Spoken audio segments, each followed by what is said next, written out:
The UK economy is like a tightrope walker right now. On one hand, we saw a budget surplus in January 2025, meaning the government took in more money than it spent. This sounds good, but the surplus was smaller than expected.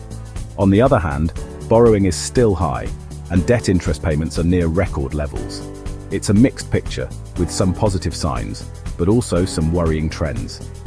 Adding to the uncertainty, the Bank of England lowered its growth forecast for 2025. This means the economy might not grow as fast as we hoped, potentially impacting jobs and wages.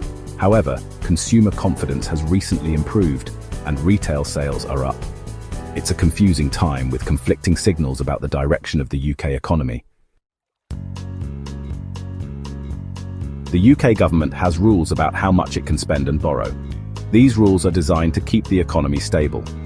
However, the government also faces pressure to increase spending in areas like defence and public services. This puts the Chancellor in a difficult position, having to balance the need for fiscal responsibility with the demand for increased spending. Adding to the complexity, the government has promised not to raise certain taxes, like income tax and VAT, for working people.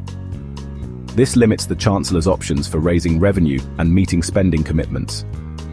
The upcoming spring statement will be crucial in revealing how the government plans to navigate these challenges. While some tax rises are off the table, the government is considering other options to increase revenue. One possibility is extending the freeze on income tax bans and allowances. This wouldn't be a direct tax increase, but as wages rise, people would end up paying more tax. Another option being considered is partially reversing the recent reduction in national insurance contributions. This would directly increase taxes for workers. Additionally, there is talk of lowering the annual limit for cash ISAs, which could impact savers and potentially lead to higher tax bills in the long run. Even without direct tax increases, the potential changes being discussed could significantly impact the working class.